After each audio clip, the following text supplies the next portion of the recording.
자, 이번에 박탈감 얘기하면 또 떠오르는 새끼 있죠. 세계적인 아티스트 1년에 작품 활동만으로 우리 세금 1억 300만 원을 타먹은 대통령의 아들 문준영이 내가 잘난 걸 어떡하느냐. 제가 앞에 얘가 씹으랬던 병신 같은 소리를 굳이 다시 대을진 않겠습니다. 왜냐하면 진행이 너무 길어지니까. 문준영이가 이번에 또 뭐라고 씹으랬느냐. 문준영이 제가 며칠 계속 씹으려서 이 앞에 얘기해봐야 이제 혈압만 오르고 또 싸질렀던 개소리에 대해서만 얘기하겠습니다. 문준영이 대통령 자녀로 살만하다. 졸라 살만난다. 졸라 재밌다. 지원금 지급 대상으로 선정된 건 아시안게임 우승한 것처럼 자랑스럽다 라고 씹으렸는데요. 자, 문준영이가 이 말을 어떻게 했느냐. 자기는 운동선수로 비유하자면 아시안게임에 출전해서 우승을 한 졸라게 뛰어난 선수다. 아무런 근거도 없이 대통령의 가족인 나를 조지기 위해서 정치에 악용을 한 것이다. 그 말은 곧 졸라게 공정하고 정의로운 과정에 의해서 국민의 세금 1억 300만 원을 타먹었다 1년 동안. 그리고 여기서 굉장히 중요한 얘기했어요. 요 앞에서 이쁜 배현진 의원이 천진난만한 대통령 아들님 좌충우돌해서 큰일이다. 국회는 국민의 대리역인데 그렇게 함부로 으름장 누르면 아버지가 더 난처할 것이다. 요런 내용을 했는데 얘가 뭐라고 그랬냐면은 대통령 아들로 살만하다. 졸라 재밌다. 하면서 인터뷰 당시에 자기 이름을 밝혔던 내용은 전혀 문제가 없다. 왜냐면 내가 회의 녹취록을 봤다 이거야. 여러분 어디 우리 기업이나 어디 지원받는 단체에서 내가 어떤 과정에서 선정을 됐는지 선정되는 과정에서 녹취록 비공개 아니에요? 그걸 봤다는 자체가 특혜인데 처음에 야 이거 미친 거 아니야? 라고 생각했는데 그 뉴스가 나오더라. 이쁜 배현진이 또 요걸 지적을 했어요. 배현진 문준영입니다. 대외비 녹취록 어떻게 입수했나. 똑같은 얘기죠. 이게 대외비인데 네가 그거를 봤다는 자체가 특혜 아니냐 이렇게 지적을 하고 나선 겁니다. 이 내용은 무엇이냐. 6,900만 원 이번에 한국문화예술위원회에서 지원받을 심사위 면접에서 32명을 봤었죠. 26명이었나 32명이었나. 여기서 단 4명만 자기 이름을 밝히고서 심사를 했다 이거야. 근데 그 중에 한 명이 문준영이다. 첫 마디가 나는 문준영이다.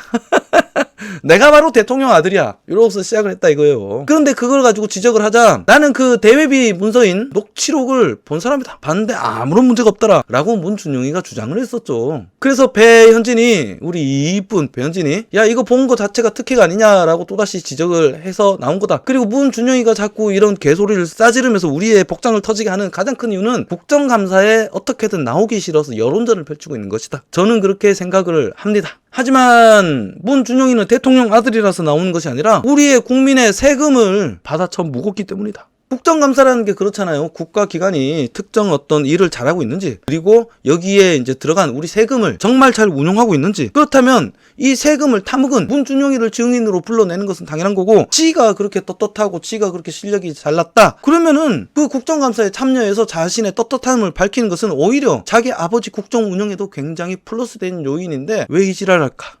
저는 특혜다라고 100% 확신합니다. 그리고 문준영이 특혜는 이게 처음이 아니다. 예전에 이 새끼 졸업하고 뺑뺑 놀고 있을 때 있잖아요. 그때도 5급 공무원으로 바로 꼽혀줬다. 단 2명 뽑았는데 단 2명이 누구냐? 문준영이와 노무현 정권 시절 모 차관 아들내미 이렇게 둘이었다. 논란이 일자 이 아들내미는 일을 그만뒀고 문준영이는 1년 출근을 안 했다는 의혹도 있어요. 그리고 이 당시에 원래는 비정규직 위주로 뽑는 직종이었는데 문준영이는 밖에서 들어온 인원이잖아. 일단 요거부터 이상한 거고. 그리고 이 원래 공지를 낼 때 공채를 할 때 원래 기간이란 게 있잖아요. 몇 개 이상의 언론을 내고 얼마 기간을 게재를 하고 거기서 기준을 제시를 하고 근데 이 기준도 문준영이 때는 다른 기준을 내세웠고 문준영은 동영상으로 들어왔어요. 근데 동영상을 여기 적시하지 않았다. 그리고 이 내 취업 포털도 5, 6종을 했었었는데 기본적으로 최소 2군데 이상 냈다. 근데 딱 한 군데 냈다. 그리고 보통 일주일 전에 먼저 공고 내기 전에 예고를 하는데 공고도 내지 않았다. 공고 하루 전에 냈다. 그리고 공고가 나가기 시작하면 보통 2주의 기간이 있는데 2주를 내지 않고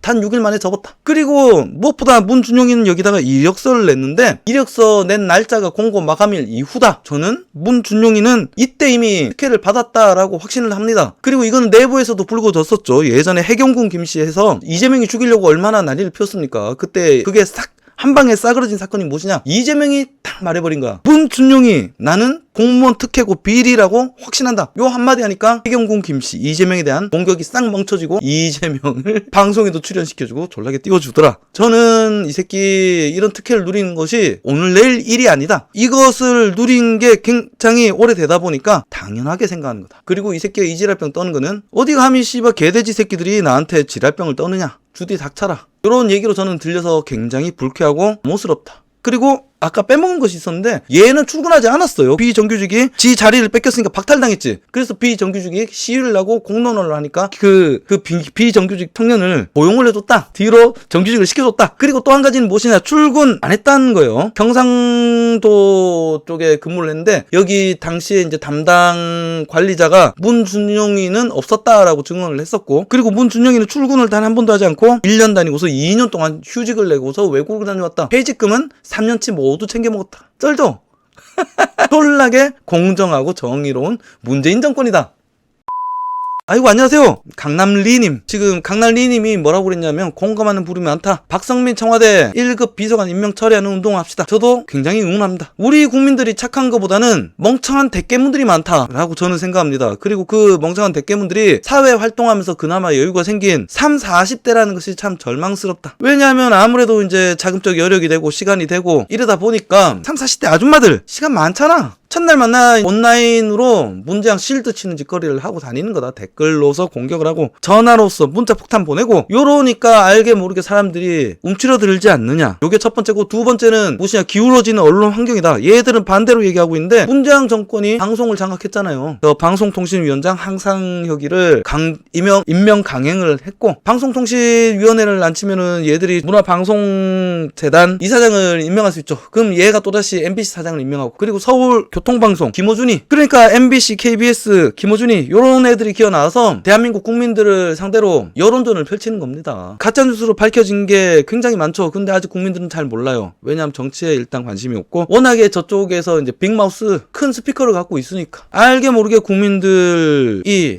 이거 아닌 것 같은데 라고 말은 하지만 정확하게 알지 못하는 국민들이 많다. 그래서 이번에 반드시 정권 교체를 해야 된다는 이유고, 유튜브를 하고 있는 저도 그냥 유튜브를 하는 것이 아니라 정부를 상대로 여론전을 벌이고 있다라고 저는 생각하고 있습니다. 강남님 또 댓글 남겨주세요. 아이고 그러게요. 욕을 좀 안 하려고 하는데 하다 보면 막 욕이 나와요. 그리고 욕을 안 하려다 보니까 안 그래도 버벅거리는데 더 버벅거리게 되더라. 그래서 일단 죄송하다는 말씀을 드릴게요. 그럼에도 불구하고 보아주셔서 감사합니다.